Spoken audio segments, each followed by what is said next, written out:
வணக்கம் நேர்களே. வருகின்ற ஏப்ரல் 14ஆம் தேதி பிறக்கவிருக்கும் பராபவ புத்தாண்டில் மேஷ ராசி, கடக ராசி, சிம்ம ராசி, துலாம் ராசி மற்றும் மகர ராசி ஆகிய ராசிகளுக்கு அமோகமான அதிர்ஷ்டமும் பொருளாதார முன்னேற்றமும் உண்டாகும். குறிப்பாக கடகராசியினருக்கு அஷ்டமசனி முடிவடைவதால் வெளிநாடு செல்லும் கனவுகள் நனவாகும் நிலையில், மகர ராசியினர் ஏழரைச் சனியின் பிடியிலிருந்து முழுமையாக விடுபட்டு மன நிம்மதி கண்டார்கள். மேஷராசிக்கு குருவின் பார்வையால் தொட்ட காரியங்கள் அனைத்தும் வெற்றியில் முடிய, சிம்ம ராசியினருக்கு உத்தியோகத்தில் பதவி உயர்வும் சமூகத்தில் கௌரவமும் அதிகரிக்க வாய்ப்புள்ளது. கன்னி, கும்பம் மற்றும் மீன ராசிக்காரர்கள் மட்டும் தங்களது ஆரோக்கியம் மற்றும் பண பரிவர்த்தனைகளில் சற்று நிதானத்துடனும் எச்சரிக்கையுடனும் செயல்படுவது அவசியமாகும்.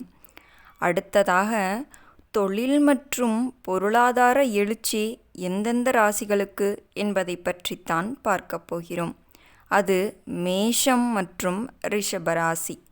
மேச ராசிக்காரர்களுக்கு இந்த புத்தாண்டு ஒரு வெற்றி ஆண்டாக அமையப்போகிறது.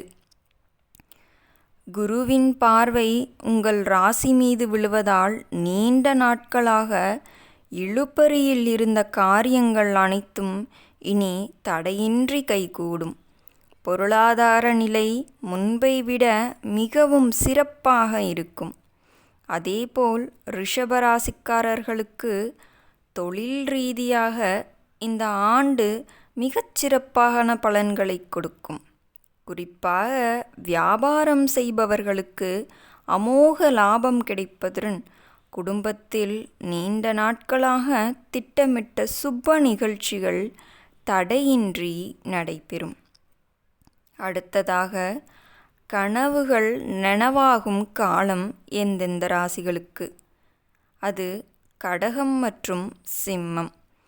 கடக ராசிக்காரர்களுக்கு அஷ்டமச்சனியின் தாக்கம் முடிவுக்கு வந்துள்ளதால் இந்த ஆண்டு அவர்களுக்கு பொற்காலமாக திகழும். இவர்களது நீண்ட நாள் கனவுகள் நனவாகும். குறிப்பாக வெளிநாடு செல்ல எடுக்கும் முயற்சிகள் வெற்றியடையும்.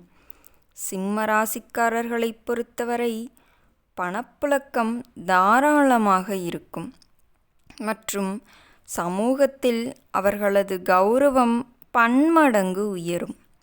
உத்தியோகத்தில் இருப்பவர்களுக்கு பதவி உயர்வு மற்றும் ஊதிய உயர்வு கிடைக்க அதிக வாய்ப்புள்ளது. கணவன் மனைவி இடையே நிலவி வந்த அந்த கருத்து வேறுபாடுகள் மறைந்து ஒற்றுமை பலப்படும். அடுத்ததாக, யோகமான மாற்றங்கள் எந்தெந்த ராசியினருக்கு? அது துலாம், தனுசு மற்றும் மகர ராசி.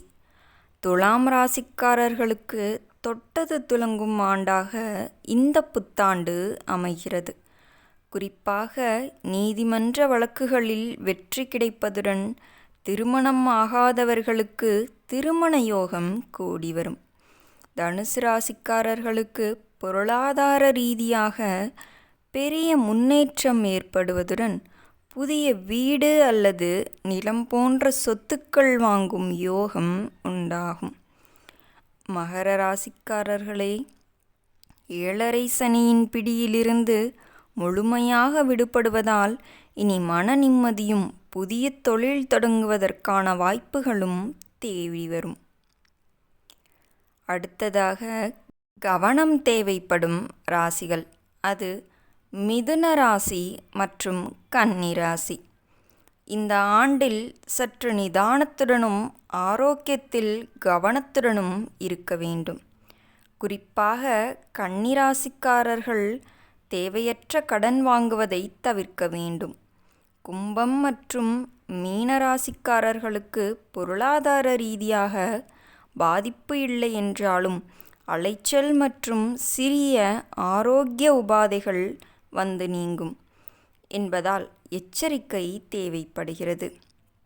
மொத்தத்தில் இந்த பராபவ தமிழ் புத்தாண்டு மேஷ ராசி, கடக ராசி, சிம்ம ராசி, துலாம் ராசி மற்றும் மகர ராசிக்காரர்களுக்கு கூரையை பிச்சிக்கொண்டு அதிர்ஷ்டத்தை அள்ளித்தரும் ஆண்டாக அமைய உள்ளது என்பது குறிப்பிடத்தக்கது. நேயர்களே, உங்களுக்கு என்ன ராசி என்பதை மறக்காமல் வீடியோவில் கீழே கமெண்டில் கமெண்ட் செய்யுங்கள். இந்த வீடியோ உங்களுக்கு பிடித்திருந்தால் வீடியோவிற்கு ஒரு லைக் கொடுத்துவிட்டு நமது சேனலை சப்ஸ்கிரைப் செய்து கொள்ளுங்கள். மேலும் இது போன்ற உங்கள் ராசிக்கான அதிர்ஷ்டங்களை தெரிந்து கொள்ள நமது சேனலில் இணைந்திருங்கள். மீண்டும் நாளை இது போன்ற ஜோதிட தகவலுடன் உங்களை சந்திக்கிறேன். நன்றி, வணக்கம். இந்த நாள் உங்களுக்கு இனிய நாளாக அமையட்டும்.